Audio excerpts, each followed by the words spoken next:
You're not going to believe how I ended up transforming this bentwood rocker, but you'll just have to wait till the end to see the final result. So I ended up buying this rocker at a local auction. I originally thought I was going to fix it up to resell, but when I took a closer look, I just saw too many imperfections and didn't think I would be able to repair it well enough to sell.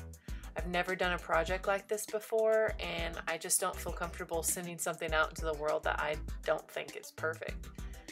So I was going to just sand it and restain it, but then I figured, well, it doesn't have to look like wood.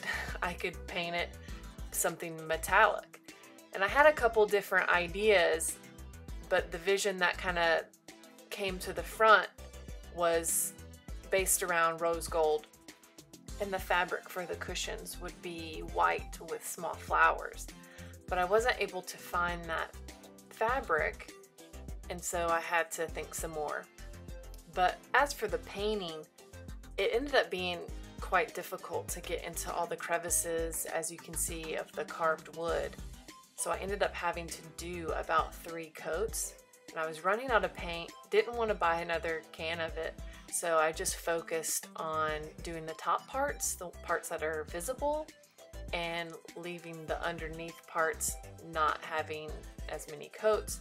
And since it was for me, I figured it didn't matter that much.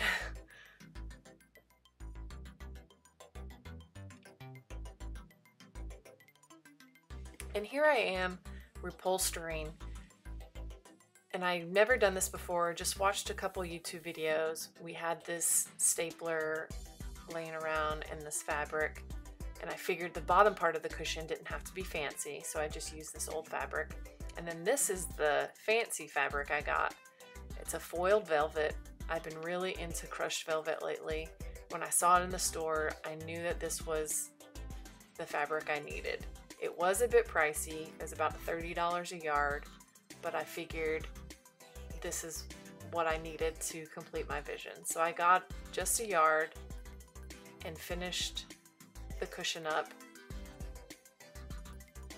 However, I used the original cushion and board, and once I finished, I realized that I probably should have replaced it because the board was somewhat falling apart. And I think now that it's done, I'll just add some kind of brace to the bottom of it somehow.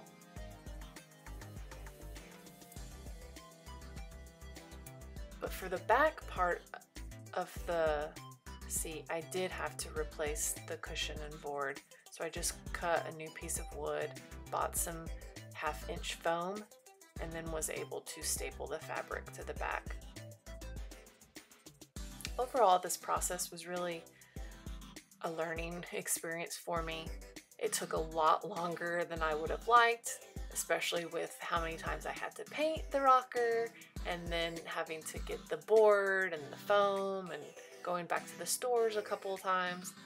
But I was very pleased with the end result and just really grateful that I was able to do a project from start to finish and have it end up being exactly how I envisioned, which dun dun dun dun dun dun dun dun dun dun, dun is coming now.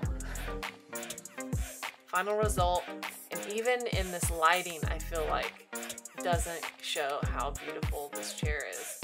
It's gorgeous, stunning. I love it.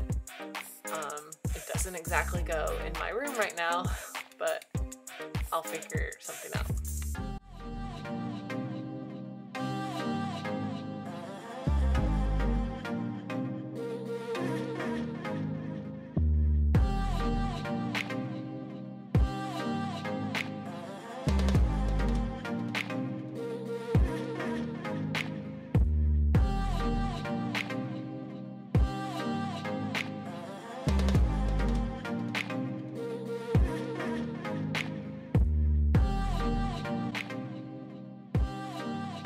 Well, what do you think of the final result? Do you like the rose gold paint that I chose? What about that fancy velvet fabric? Leave me a comment below. And always, thanks for following along.